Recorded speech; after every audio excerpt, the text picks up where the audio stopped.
The warning ignored.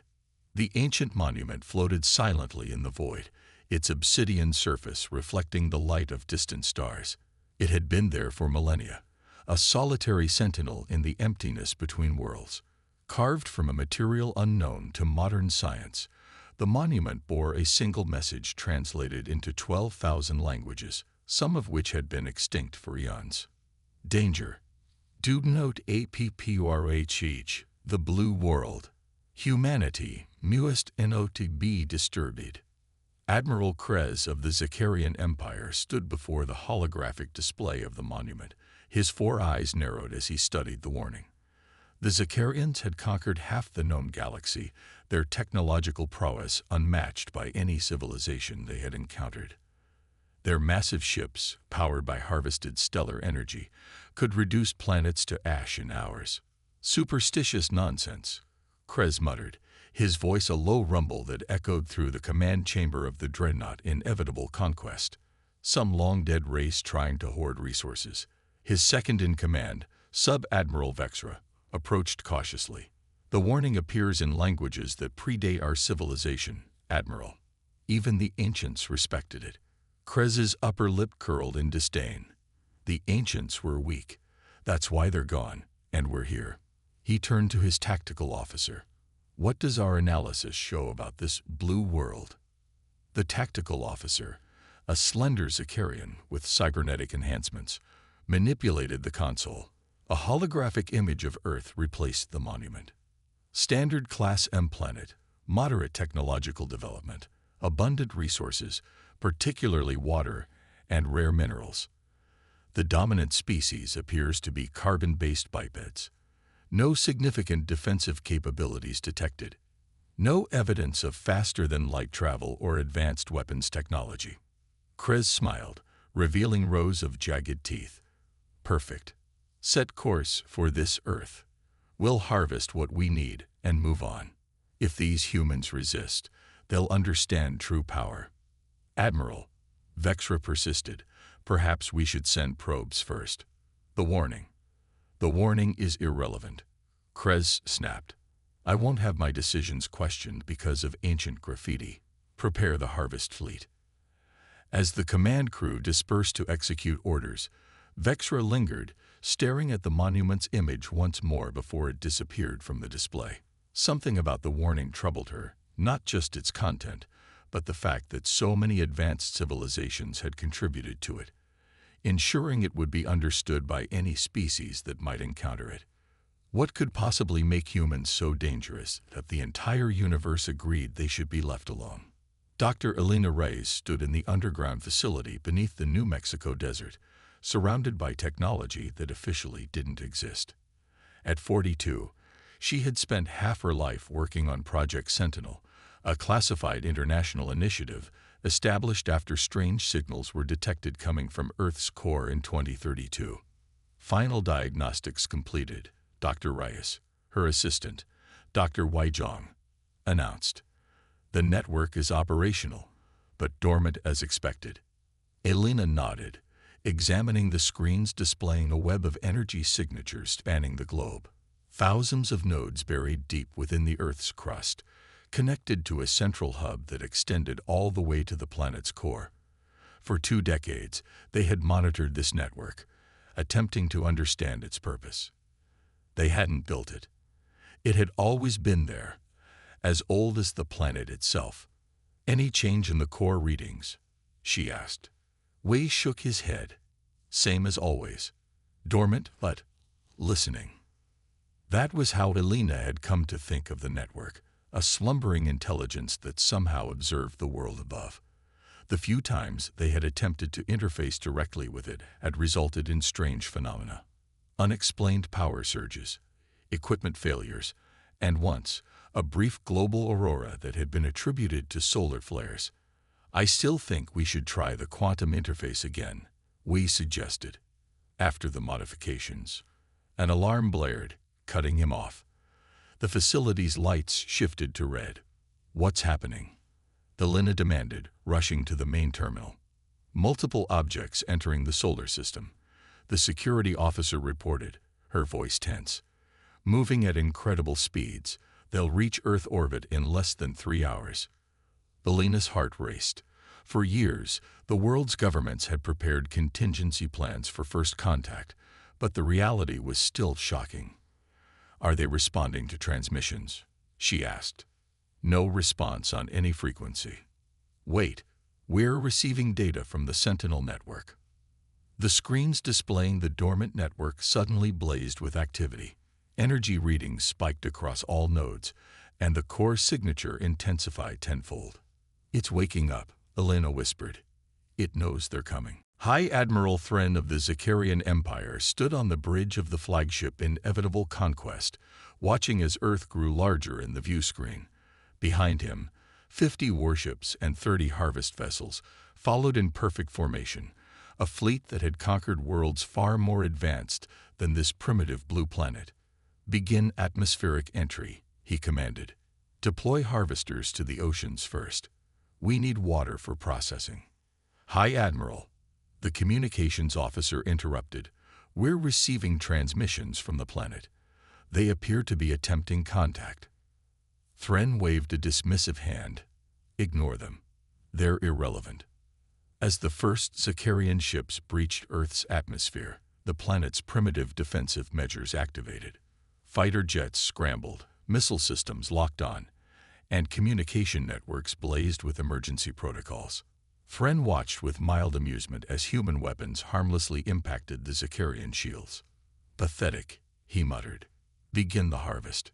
The first harvester ships descended over the Pacific Ocean, enormous siphons extending toward the water. Others positioned themselves above mountain ranges rich with minerals. Then something unexpected happened. A harvester ship suddenly lost power, its lights flickering before going dark. It fell from the sky, crashing into the ocean below. Before Thren could process this, a second ship reported system failures, then a third. "What's happening?" he demanded. "Unknown, High Admiral," his tactical officer responded, frantically checking data. "Something is interfering with our systems. Energy readings from the planet's core are spiking dramatically." Thren's confidence wavered for the first time. The planet's core. That's impossible. On screens across the fleet, officers watched in horror as a network of energy lines became visible beneath Earth's surface, connecting in a complex pattern that spread across the entire planet. The lines pulsed with a blue-white energy that seemed to intensify with each moment. "High Admiral," Vexor said quietly, "I believe we've made a terrible mistake." Before Thren could respond, a massive energy pulse erupted from Earth's surface, engulfing 3 more Zakarian ships. When the light faded, the ships were gone, not destroyed, but simply erased as if they had never existed. For the first time in his long military career, High Admiral Thren felt fear. In the Sentinel facility, Alina watched in awe as the network fully activated. Displays showed energy signatures unlike anything they had ever recorded, emanating from the core and spreading through the nodes. "The network is responding to the invasion," Wei said, his voice hushed with wonder. "It's defending Earth." Alina nodded, her eyes fixed on the central display. "But that's not all it's doing. Look at these patterns. It's not just attacking the alien ships. It's scanning them, learning." As she spoke, a new holographic display appeared above the main console, generated by the network itself. It showed detailed schematics of the Zakarian vessels, their weapon systems, propulsion technology, and more. "It's gathering intelligence," Alina realized, and adapting its defenses accordingly. The facility shuddered as a wave of energy passed through it. For a brief moment, Alina felt a strange connection, as if something vast and ancient had brushed against her consciousness. "Dr. Rice, your nose is bleeding," Wei said with concern. Alina wiped the blood away absently, unable to tear her eyes from the display. "Something's happening to me. Why? I can feel the network. It's trying to communicate." Before Wei could respond, the main screen shifted again, showing a real-time view of the battle above. The remaining alien ships were attempting to retreat, but Earth wasn't letting them leave. Energy tendrils reached up from the atmosphere, ensnaring ships and dragging them back. "It doesn't want survivors," Helena whispered, somehow understanding the network's intent. "No one can know what happened here." As she watched, the captured ships were systematically dismantled, their technology absorbed by the energy field surrounding Earth. The few vessels that managed to escape Earth's immediate vicinity found themselves pursued by projectiles of pure energy, guided missiles of light that tracked them relentlessly. Helena felt tears stream down her face, though she wasn't sad. Something profound was happening, a revelation about Earth and humanity that would change everything. "We were never alone," she said softly. "We were never unprotected." The truth dawned on her with perfect clarity. Earth wasn't just a planet. It was something more, a sentinel, a guardian. And humanity wasn't just its inhabitants. They were part of it, connected to it in ways they had never understood. The warning beacon that had been ignored made perfect sense now. The danger wasn't humans themselves. It was what protected them. The awakening. High Admiral Thren watched in horror as his mighty fleet disintegrated before his eyes. Ships that had conquered worlds across the galaxy were being torn apart by tendrils of energy rising from Earth's surface. The few vessels attempting to flee were hunted down by what appeared to be intelligent projectiles of pure light. "Get us out of here," he roared, slamming his fist against the command console. "Maximum speed. Abandon the harvester ships." The inevitable conquest shuddered as its engines strained against Earth's gravitational pull. Something was holding them in place, an invisible force that seemed to have targeted the ship's propulsion systems specifically. "High Admiral," Vexra reported, her voice trembling. "3 more ships have been absorbed. There's no other word for it. The energy field pulls them in, and they simply cease to exist." Thren stared at the view screen, watching as another warship was enveloped by a cocoon of blue-white energy. When the light faded, nothing remained, not debris, not radiation, nothing to indicate a massive vessel had ever been there. "What is this planet?" he whispered, more to himself than to his officers. The ship's scientist, a veteran of countless exploration missions, approached with a data tablet. "High Admiral, I've analyzed the energy signatures. They're unlike anything in our records, but they share similarities with theoretical patterns associated with sentient planets." "Sentient planets are a myth," Thren snapped, though his conviction wavered. "The evidence suggests otherwise, sir. This Earth appears to be not just a planetary body, but an entity, a consciousness tied to its physical form. And the humans, what about them?" Thren demanded when the scientist hesitated. "They appear to be neurological extensions of the planet itself, biological components of a much larger organism. They may not even be aware of their true nature." Vexra looked up from her console, her 4 eyes wide with realization. The warning, "Humanity must not be disturbed." It wasn't referring to the species, it was referring to the planet's consciousness. A massive impact rocked the ship, throwing several officers to the floor. The lights flickered, and emergency systems activated throughout the vessel. "We've lost engines 3 and 4, the tactical officer reported. "Shield integrity at 40% and falling. Something is scanning our computer systems. Our defenses are being systematically disabled." Thren had never known defeat.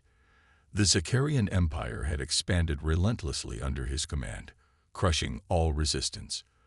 But now, facing this impossible enemy, he felt his confidence crumble. "Prepare the quantum weapon," he ordered, his voice low. The command crew fell silent, staring at him in shock. "High Admiral," Vexra protested, "the quantum destabilizer has never been tested in combat. The theoretical models suggest it could tear apart the fabric of space-time in this entire system." "Do you have a better solution?" Thren snarled. "This planet is destroying my fleet. I would rather take it with us than retreat in disgrace." As the crew reluctantly carried out his orders, Thren stared at the blue planet filling the view screen. He had underestimated Earth, dismissed the warnings, and now his arrogance would cost the lives of thousands of Zakarian warriors. But he would not go quietly. Deep within the Sentinel facility, Alina Reyes experienced something beyond human comprehension. As Earth's defense network fully activated, her consciousness expanded, connecting with the ancient intelligence at the planet's core. She saw the history of Earth unfold in her mind, not as humans understood it, but as the planet itself had experienced it. She saw its birth in fire and chaos, its long development, and the deliberate cultivation of life upon its surface. She understood now that Earth was not merely a world that happened to develop life. It was an entity that had purposefully evolved to support it. And humans were special, not separate from Earth, but an extension of it, the planet's way of observing, exploring, creating. Each human mind was connected to the greater consciousness, though few ever realized it. Alina Wei's voice seemed distant, though he stood right beside her.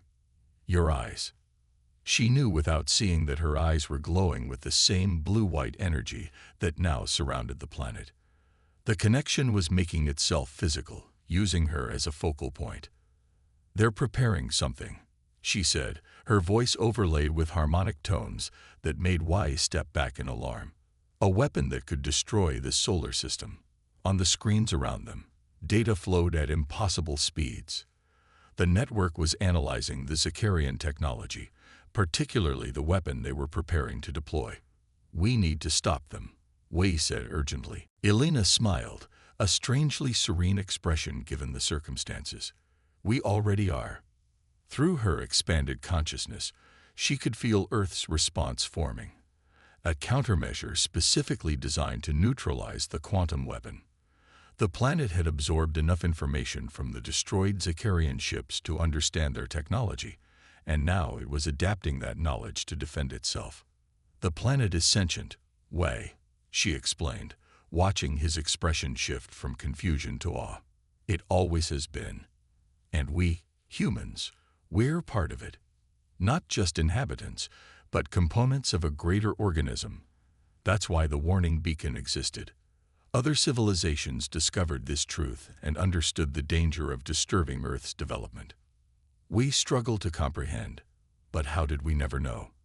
How could we be part of something so vast without realizing it? The same way your individual cells don't know they're part of you, Alina replied. The scale is too different. But sometimes, in moments of creation or inspiration, humans glimpse the connection. That's what we call genius or spirituality. Brief alignments with Earth's greater consciousness.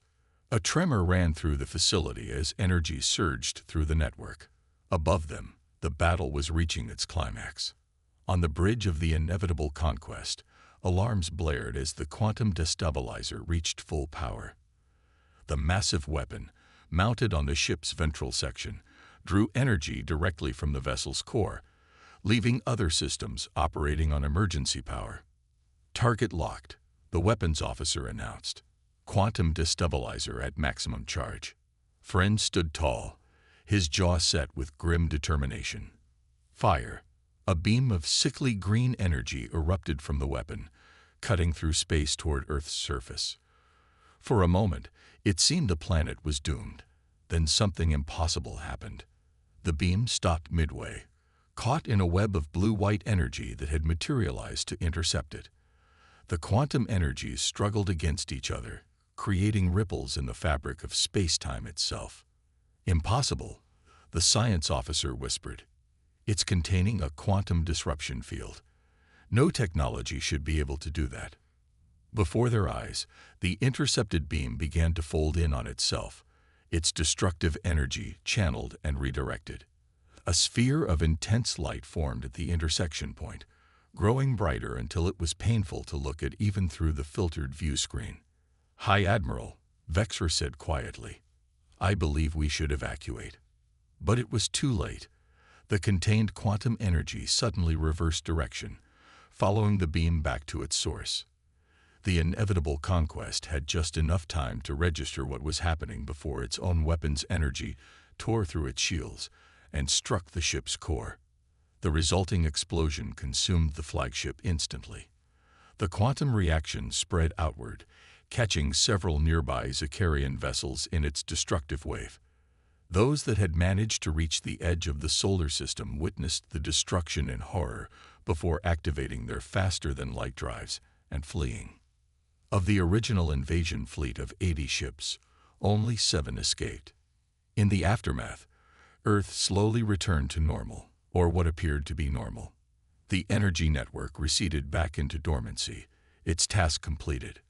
The few humans who had witnessed the extraordinary phenomena, strange lights in the sky, unexplained aurora, momentary global communications disruptions, found their experiences dismissed as weather anomalies or satellite malfunctions. Alina Reyes sat alone in her office at the Sentinel facility, staring at screens that once again showed the network as dormant. The connection she had felt so strongly during the crisis had faded, leaving only fragments of memory, like trying to recall a dream that slips away upon waking. Wei entered, carrying 2 cups of coffee. The official story is being distributed now. Solar flare activity causing atmospheric disturbances. The usual cover-up. Elena accepted the coffee with a tired smile. Who would believe the truth anyway? What happens now? Wei asked, taking a seat opposite her. The network is dormant again, but we know it's there. We know what Earth really is. We continue our work, Elena replied. We monitor, we learn, but we don't interfere. The planet knew how to protect itself long before we discovered the network. Our job is to understand, not control. We nodded slowly. And the aliens? Do you think they'll come back? Elena's expression darkened. The survivors will spread the word. They'll reinforce the warning that was ignored. But eventually, someone else will come. Curiosity or greed always wins out over caution. And when they do, she looked up at the main display, where a simulation showed Earth rotating peacefully, the network hidden beneath its surface. Earth will be waiting, and next time, it will be ready even sooner. In the void of space, beyond the orbit of Pluto, a new structure was taking form. Composed of materials harvested from the destroyed Zakarian ships, it gradually assembled itself into a massive beacon. Once completed, it began broadcasting a message in thousands of languages, including those of civilizations yet to evolve. The Waernangi was Edgineloridi. The consequence was annihilation. Earth is not a planet. It is a sciential. Humanity is not a species. It is a guardian. Do not a PPO. And deep within Earth's core, the ancient consciousness continued its patient vigil, protecting its human extensions as it had for millions of years, waiting for the day they would finally awaken to their true nature and purpose in the universe. Until then, the planet would sleep, and the universe would fear to disturb its dreams.